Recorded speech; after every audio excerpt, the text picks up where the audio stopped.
Hello friends, मैं अशोक स्वागत करता हूं डेली करंट अफेयर्स के इस इंटरेस्टिंग सेशंस में। आज आप लोग को 18 सितंबर का करंट अफेयर्स बताया जाएगा, जिसमें मोटिवेशनल कोर्स, महत्वपूर्ण दिवस और थीम, चर्चित व्यक्ति अगर कोई चर्चा में है, महत्वपूर्ण एक्सरसाइज, संस्था कोई अगर न्यूज में है, बुक या लेखक, मैपिंग के माध्यम से हर क्वेश्चन का डिस्कशन किया जाता है और हर क्वेश्चन का स्ट्रेटेजी जीके बताया जाता है, जो आपके एग्जाम के लिए तो काफी इंपॉर्टेंट रहता है आपके जनरल अवेयरनेस के लिए भी काफी इंपॉर्टेंट रहता है।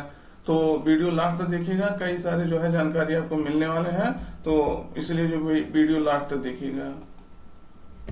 देखिए, मोटिवेशनल कोर्स के साथ शुरुआत करते हैं कि मिले हुए समय को ही अच्छा बनाएं। अगर अच्छे समय की राह देखेंगे तो पूरा जीवन कम पड़ जाएगा। कह रहा है कि जितना टाइम आपको है उतने टाइम को आप अच्छा बनाइए। ये ना सोचिएगा कि हमारा टाइम कभी बेस्ट आएगा। ये जान लीजिएगा, आपको हर दिन जो है या हर पल जो है आपको समस्याएं कुछ ना कुछ मिलने देखने को मिलेगा। तो इसलिए जो है अच्छे समय की तलाश ना करिए। हो सकता है आपका टाइम अच्छा ना चल रहा हो, लेकिन आप उसमें भी अगर अपना बेस्ट करने का प्रयास करेंगे तो एक दिन जरूर आप जो है बहुत अच्छे मुकाम हासिल करेंगे। तो इसलिए जो है अच्छे अच्छे समय की जो है तलाश मत करिए, क्योंकि जो है मिला हुआ जो समय है उसी में आप अच्छा अगर बनेंगे तब भी आपका, तब जान लीजिए अच्छा है। क्योंकि जो है ये समय रुकने वाला चीज नहीं है, ये चलता रहेगा। तो इसलिए जो है अगर अगर कहते हैं ना कि दूसरों की गलतियों से सीखिए, नहीं तो अगर दूसरों की गलती से नहीं सीखेंगे तो जिंदगी इतना छोटी है कि कम पड़ जाएगा आपको सीखने के लिए, अगर अपने गलती करके ही सीखेंगे। तो इसलिए जो है समय का अच्छा उपयोग करके दूसरों की गलतियों से सीख करके जीवन में आगे बढ़िए, ऊंचाई पर जाएंगे। ये देखिएगा, आज इम्पोर्टेंट डेट क्या है। तो विश्व बांस दिवस आज मनाया जाता है, वर्ल्ड बम्बू डे। तो कब मनाया जाता है? 18 सितंबर को मनाया जाता है। कब से मनाया जाता है अभी सब बता रहे हैं आपको। थीम इसका क्या है? Next generation bamboo solution innovation and design. तो नए जनरेशन में, नए जो है जनरेशन में बम्बू का क्या महत्व है, उसका सोल्यूशन क्या है, इनोवेशन मतलब नवाचार उसमें, और डिजाइन कैसे क्या है। तो इसका थीम इस वर्ष का ये है। इसका उद्देश्य क्या है बम्बू दिवस मनाने का? तो बांस की महत्वपूर्ण भूमिका और इसके संरक्षण के महत्व को बढ़ावा देना है। तो इम्पोर्टेंट हो जाता है।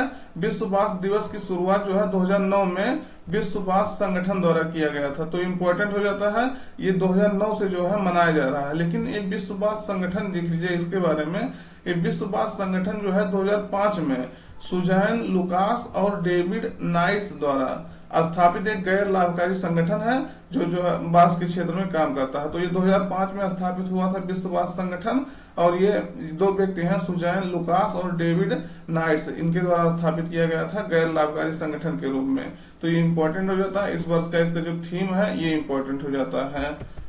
ये देखिएगा, ये बम्बू है, बांस जिसे कहते हैं। तो ये काफी सारा इसका जो है योगदान होता है, जीवन में काफी सारी जगह इसका काम आता है। तो देखिएगा, ये इसका इसलिए इसके महत्व को बढ़ावा देने के लिए ये इसको मनाया जाता है, इस दिवस को। शुरुआत करते हैं क्वेश्चन के साथ। पहले कि प्रधानमंत्री मोदी ने किस राज्य में सुभद्रा योजना का शुभारंभ किया है? तो ये सुभद्रा योजना आपको हम पहले भी बता चुके हैं कौन से राज्य में शुरू किया गया था। तो वहां मोदी जी, प्रधानमंत्री मोदी अपने दौरे पर थे, तो उसके वजह से वहां जो है औपचारिक रूप से इसका शुभारंभ किया है। तो विकल्प में है महाराष्ट्र, उड़ीसा, मध्य प्रदेश, राजस्थान। सही उत्तर आपका रहेगा उड़ीसा। उड़ीसा की राजधानी भुवनेश्वर में प्रधानमंत्री मोदी ने सुभद्रा योजना का शुभारंभ किया है। तो इम्पोर्टेंट हो जाता है। इसमें क्या है इसके बारे में? तो ये महिलाओं को जो है 50,000 रुपया दिया जाएगा, और 50,000 रुपया भी कितने साल में? 5 साल में दिया जाएगा उड़ीसा सरकार द्वारा। तो इम्पोर्टेंट हो जाता है। अब इसके बारे में डिटेलिंग थोड़ा है, देख लीजिएगा। ये सुभद्रा योजना जो है एक सम्मान राशि है, जो राखी पूर्णिमा मतलब रक्षाबंधन के दिन और महिला दिवस, अंतर्राष्ट्रीय महिला दिवस जो 8 मार्च को मनाया जाता है, उसके दिवस के मौके पर महिलाओं के बैंक अकाउंट्स में सीधे डाली जाएंगे। ये जो 50,000 रुपया है, मतलब 50,000 रुपया नहीं, ये कह लीजिएगा एक साल में आपको 10,000 रुपया मिलेगा। एक साल में कितना? 10,000 रुपया। और वो भी 10,000 रुपया कितने किस्त में? 2 किस्त में। 5,000 रुपया जो है एक किस्त में राखी पूर्णिमा के दिन, और एक जो है अंतर्राष्ट्रीय महिला दिवस के रूप में 5,000।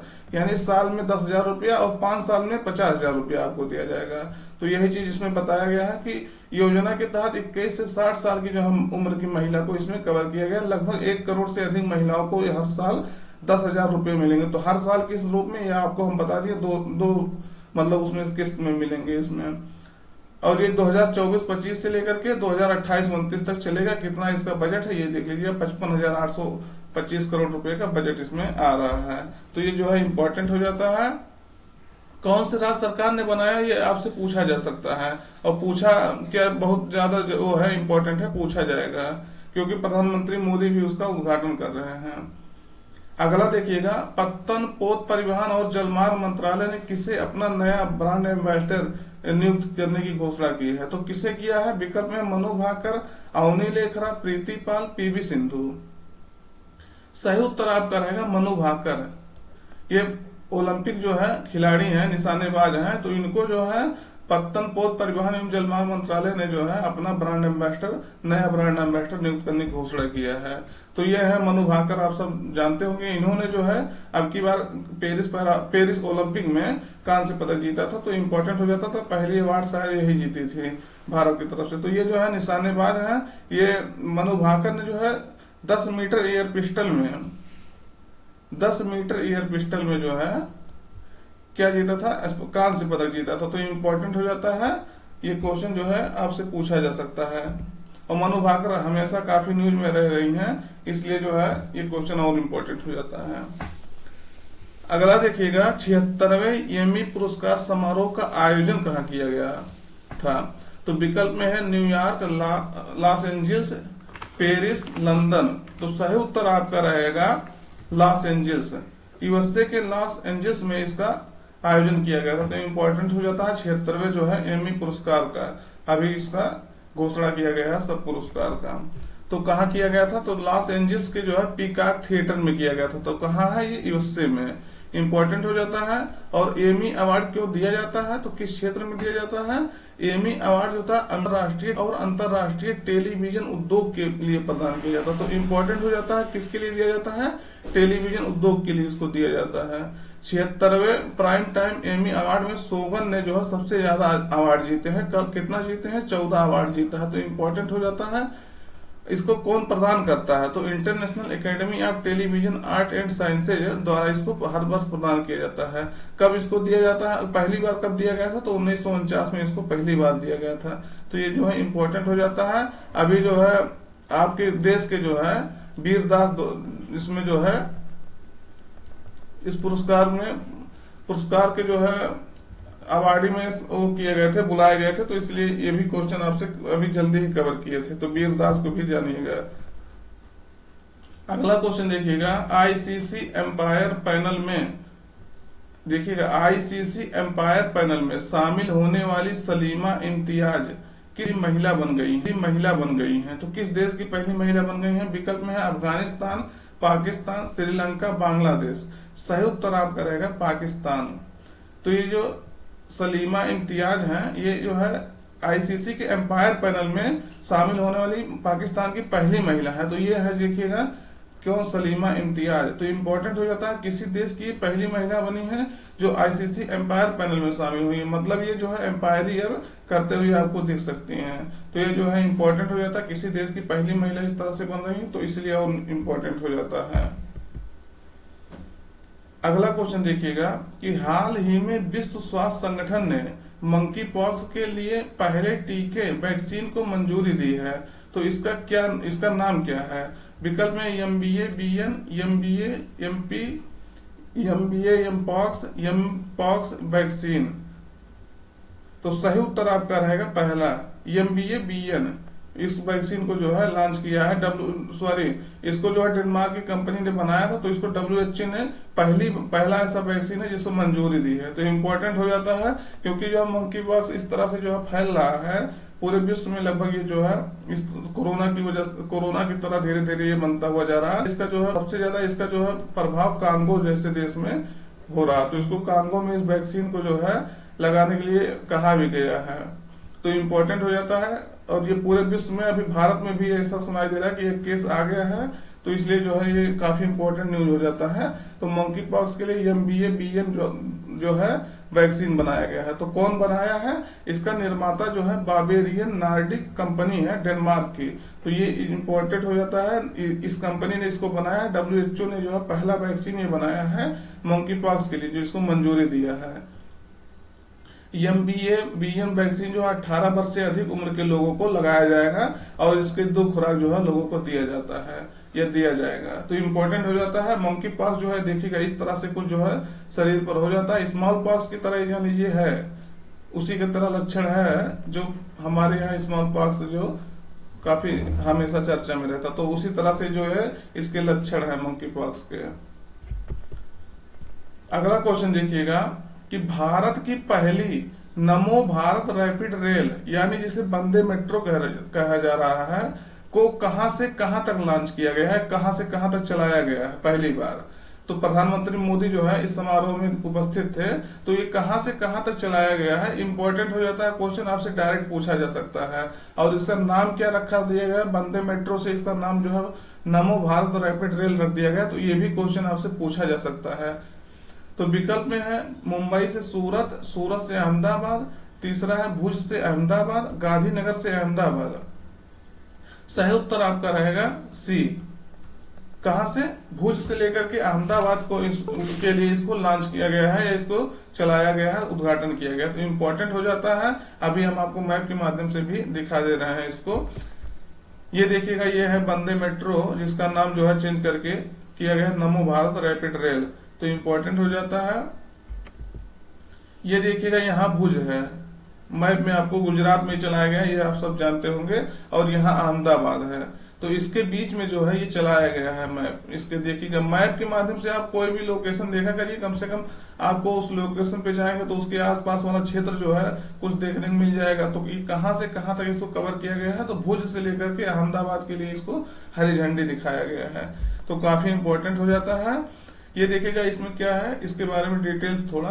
तो पीएम मोदी ने 16 सितंबर 2024 को भुज से लेकर के अहमदाबाद के बीच देश की पहली वंदे मेट्रो ट्रेन जिसे नमो भारत रैपिड रेल का नाम दिया गया है या इसका नाम रखा गया है का उद्घाटन किया। तो इम्पोर्टेंट हो जाता है। यह ट्रेन जो है इस दूरी को 5 घंटे 45 मिनट में, यानी जो है भुज से लेकर के अहमदाबाद की दूरी जो है 5 घंटे 45 मिनट में तय कर सकती है। और ट्रेन की स्पीड को 110 किलोमीटर प्रति घंटा रखा गया है। तो ये जो है इंपॉर्टेंट हो जाता है। शुरुआत में इसकी स्पीड यही रखी गई है 110 किलोमीटर प्रति घंटा। और ट्रेन में 12 डिब्बे हैं, लगभग 1000 से प्लस यात्री इसमें बैठ सकते हैं। तो इसलिए जो है इम्पोर्टेंट हो जाता है। निर्माण कौन किया है, तो इंटीग्रल कोच फैक्ट्री होती है चेन्नई में, जो आपका वंदे भारत जैसे ट्रेनों का निर्माण करती है। तो इसी ने इसको भी निर्माण किया। तो इम्पोर्टेंट हो जाता है। आपसे ये भी पूछा जा सकता है कौन इसका निर्माण करता है। और सबसे मेन बात, इसका 3 क्वेश्चन इसमें सबसे ज्यादा इंपॉर्टेंट है। नमो भारत रैपिड रेल का इसका नाम किया गया है। दूसरे नंबर कहां से कहां तक चलाया गया है। अगला देखिएगा कि हाल ही में किस राज्य ने हिंदी माध्यम में चिकित्सा शिक्षा यानी मेडिकल एजुकेशन शुरू किया है। तो विकल्प में है राजस्थान, हिमाचल प्रदेश, कर्नाटक, उत्तराखंड। सही उत्तर आपका रहेगा राजस्थान। राजस्थान सरकार ने ये कहा है कि अब जो है मेडिकल एजुकेशन को जो है हिंदी में प्रोवाइड किया जाएगा, बच्चों को जो है हिंदी में दिया जाएगा। तो ऐसा करने वाला जो है ये कई सारे ऐसे राज्य हैं जो अभी तक इसका घोषणा कर चुके हैं। तो इस प्रकार से छत्तीसगढ़ में भी चिकित्सा शिक्षा को जो है हिंदी में शुरू करने की घोषणा की गई है। अभी शुरू नहीं किया गया लेकिन घोषणा कर दी गई है। और ऐसे ही मध्य प्रदेश, उत्तर प्रदेश तथा बिहार जैसे राज्य मेडिकल शिक्षा को हिंदी में संचालित कर रहे हैं। तो इम्पोर्टेंट हो जाता है मेडिकल शिक्षा में हिंदी माध्यम के बच्चों को जो बढ़ावा देने के लिए ये कदम उठाया गया। क्योंकि जो है ये आप देखते होंगे बिहार, राजस्थान और ये उत्तर प्रदेश, इधर वाले जितने राज्य हैं थोड़ा हिंदी मीडियम वाले राज्य हैं। तो यहाँ के बच्चों को जो है वो मेडिकल में बढ़ावा देने के लिए वो उसमें से ज्यादा पार्टिसिपेट कराने के लिए ये कदम जो है जरूरी था। क्योंकि इंग्लिश जो है उनके लिए बाधा का काम कर रहा था। तो वो जो है उस बाधा से जो है निकाल पाएंगे इसको हिंदी मीडियम में करके। और सबसे इम्पोर्टेंट बात है इसमें सब चीज हिंदी में आपको नहीं बताया जाएगा। इसमें जितने टर्मोलॉजी है वो इंग्लिश में ही बताया जाएगा। सिर्फ जो है कनेक्टिंग जो है इस टर्मोलॉजी को तो पूरा आपको इंग्लिश में ही बताया जाएगा और सारी चीजें हिंदी में बताया जाएगा। तो इम्पोर्टेंट हो जाता है। इस तरह से जो है हिंदी को बढ़ावा देने में मदद मिलेगा मेडिकल एजुकेशन में। अगला क्वेश्चन देखिएगा, हाल ही में south Indian International movie awards यानी जिसे सीमा कहते हैं, SIIMA 2024 में बेस्ट एक्ट्रेस यानी क्रिटिक्स का पुरस्कार किसने जीता है। तो विकल्प में ऐश्वर्या राय, रानी मुखर्जी, दीपिका पादुकोण, काजोल। तो सही उत्तर आपका रहेगा ऐश्वर्या राय।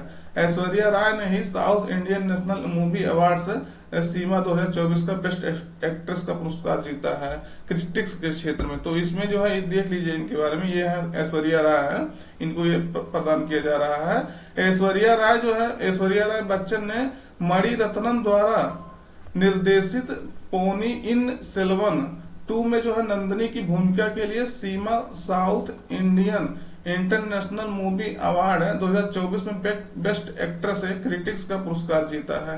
तो ये इनके बारे में डिटेलिंग है, थोड़ा देख लीजिएगा। तो इम्पोर्टेंट हो जाता है कौन इसको जीता है, ऐश्वर्या राय ने इसको जीता है। और कौन सी मूवी है, तो मणि रत्नम द्वारा जो निर्देशित है पोनी इन सेल्वन।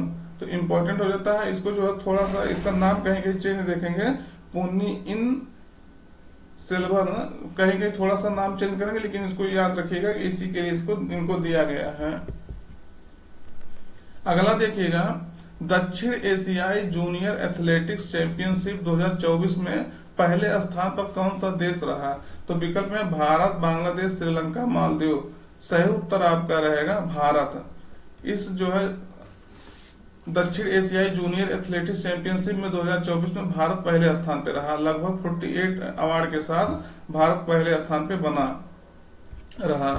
इसके बारे में डिटेल्स देख लीजिएगा कि ये चौथा, पहले नंबर ये है चैंपियनशिप है।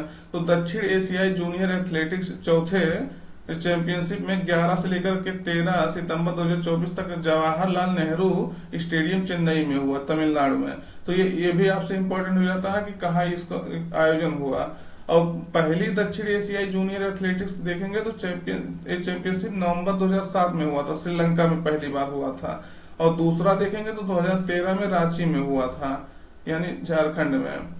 और तीसरा देखेंगे तो कोलंबो यानी श्रीलंका में हुआ था। और अब की बार फिर कहाँ हो रहा, तो भारत के चेन्नई में जवाहरलाल नेहरू स्टेडियम में हो रहा। तो भारत जो है 48 पदक के साथ जो है तालिका में पहले स्थान पे रहा। तो ये इम्पोर्टेंट हो जाता है आपका। पहली बार 2007 में हुआ था, आपसे बता ही दिए। अगला क्वेश्चन देखिएगा, किस देश ने तापी गैस पाइपलाइन परियोजना पर कार्य शुरू करने की घोषणा की है। तो किस देश ने घोषणा किया है कि तापी गैस पाइपलाइन परियोजना पर कार्य किया जाएगा। तो विकल्प में है अफगानिस्तान, तजाकिस्तान, तुर्कमेनिस्तान, ईरान। तो सही उत्तर आपका रहेगा अफगानिस्तान। अगर आप इसको जानते होंगे तापी पाइपलाइन को, तो आप इसके बारे में जानेंगे कि इस जो तीनों इसमें विकल्प दिया गया, ये तीनों मेंबर ही इसके नहीं है, सदस्य ही नहीं है। तो जो है इसके लिए जो है नहीं, ये मेंबर है, ये दोनों मेंबर नहीं है, ताजिकिस्तान और ईरान ये मेंबर है।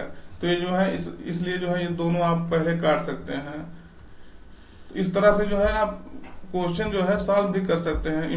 मतलब आपको जो है तरीका होना चाहिए कि ये दोनों, आप अगर इसके बारे में जाना तो ये दोनों मेंबर ही नहीं है, तो कहाँ से इस पे काम करने के लिए काम करेंगे। तो इस तरह से जो है अफगानिस्तान इसका आंसर होगा। तो अफगानिस्तान ने जो है, अफगानिस्तान में जान ही रहे हैं सरकार नहीं है प्रॉपर, इसमें तालिबान सरकार जो है कब्जा करके अपनी सरकार बनाई थी। आप सब जानते होंगे कितना जो है वहां के राष्ट्रपति को भागना पड़ा था। तो अफगानिस्तान की तालिबान सरकार ने जो है तापी गैस पाइपलाइन परियोजना पर 10 अरब डॉलर के अपने हिस्से का कार्य शुरू करने की घोषणा की है। तो ये जो अफगानिस्तान वाला क्षेत्र है वहां भी ये परियोजना रुका हुआ था। तो इसको जो है 2015 में ही लॉन्च किया गया था, लेकिन उस पर कार्य नहीं हो रहा था। तो उसमें तालिबान सरकार ने कहा है कि अब जो 10 अरब डॉलर से जो है परियोजना, ये हमारे देश के क्षेत्र में जो परियोजना का वो है उसको हम शुरू करेंगे। तो इम्पोर्टेंट हो जाता है, उन्हें घोषणा किया है। तापी परियोजना में देखिए कौन कौन गैस पाइपलाइन परियोजना है, ये तो आपको बता ही दिए। गैस इधर से उधर लाने के लिए पाइप के माध्यम से ये परियोजना लॉन्च किया गया है। तो ये तुर्कमेनिस्तान, अफगानिस्तान, पाकिस्तान और इंडिया, इसके जो फर्स्ट अक्षर है इसके, उसके फुल फॉर्म से ये बना है। ये देखिएगा, तुर्कमेनिस्तान टी से, ए से अफगानिस्तान, पी से पाकिस्तान, आई से इंडिया। तो ये जो है इंपॉर्टेंट हो जाता है। 4 देश आपसे पूछा जा सकता है, 4 देश में दे देगा। मान लीजिए आई के स्थान पे ईरान कर देगा आपका, या कोई और देश कर देगा इस तरह से, या तुर्कमेनिस्तान के स्थान पे तजाकिस्तान कर देगा। तो इस तरह से आपको चारों देश भी देखना है कि तजाकिस्तान, अफगानिस्तान, पाकिस्तान, इंडिया है, इसके 4 देश सदस्य हैं। तो 2000 इस तापी पाइपलाइन की कुल लंबाई कितना है, तो 1814 किलोमीटर इसकी कुल लंबाई है। तो यहाँ से लेकर के यानी तुर्कमेनिस्तान से लेकर के इंडिया तक इसका लंबाई कितना है, 1814 किलोमीटर। तो इम्पोर्टेंट हो जाता है। इसे ट्रांस अफगानिस्तान पाइपलाइन भी कहते हैं, यानी अफगानिस्तान के बाद बाहर भी पाइपलाइन गया गैस का, तो उसलिए ट्रांस अफगानिस्तान कहा जाता है पाइपलाइन। और इस परियोजना का शिलान्यास जो है 13 दिसंबर 2015 को कहाँ किया गया था, तुर्कमेनिस्तान में किया गया था। तो ये भी इम्पोर्टेंट हो जाता है। इसे 2019 तक पूरा किया जाना था, लेकिन अभी तक इसको पूरा नहीं किया गया। आप सब जानते होंगे यहाँ तालिबान में जो है किस तरह से जो है पाकिस्तान में किस तरह से तालिबान द्वारा कब्जा किया गया था, इसके कारण से ये और जो है इस पे कार्य नहीं हो पा रहा था। तो ये तुर्कमेनिस्तान से देखिएगा कैसे जा रहा है। तुर्कमेनिस्तान यहाँ से लेकर के ये अफगानिस्तान, पाकिस्तान और इंडिया यहाँ तक जो है इसको लाया जा रहा है। तो ये गैस यहाँ से लेकर के यहाँ सब जानते होंगे मिडिल ईस्ट क्षेत्र में जो है, इधर क्षेत्र में जो है गैस काफी बड़े स्तर पर और तेल पाए जाते हैं, इधर ईरान वगैरह में। तो यहाँ से जो है ले करके जाने में और डायरेक्ट पाइप के माध्यम से सुरक्षित पहुंचाने में आसानी होगी, तो भारत तक इसको ले जाने में आसानी होगी। इसके कारण से इसको लॉन्च किया गया था। ये देखिएगा Turkmenistan, Afghanistan, Pakistan, India pipeline, इसको तापी इसीलिए कहा जाता है। तो ये जो है गालकिनिस नेचुरल गैस फील्ड से जो है यहाँ से शुरू किया गया है, और हेराल्ड होते हुए, कंधार होते हुए, ये कट्टा मुल्तान होते हुए फाजिलका अपने यहाँ मतलब इंडिया में इसको ले जाया जाएगा। तो इम्पोर्टेंट हो जाता है काफी जो है ये। और इसमें कौन से 4 देश हैं ये आप जरूर याद रखिएगा। तो आज के लिए इतना ही। अच्छा, आपको ये जो है तुर्कमेनिस्तान और इधर जो सेंट्रल एशिया वाले देश हैं, कजाकिस्तान, चाइना, इधर किर्गिस्तान और तुर्कमेनिस्तान, इसकी राजधानी जो हम कल भी बताए थे, आज भी एक बार देख लीजिए। इसको याद कर रहिएगा क्योंकि कई बार क्वेश्चन पूछा गया है। तो कजाकिस्तान की नूर सुल्तान या अस्थाना कह लीजिएगा। उज्बेकिस्तान की राजधानी जो है आपका, उज्बेकिस्तान की राजधानी क्या है, ताशकंद है। कजाकिस्तान की राजधानी जो है आपका बिश्केक है, और तजाकिस्तान की राजधानी दुशांबे है। तुर्कमेनिस्तान की अशगाबाद है।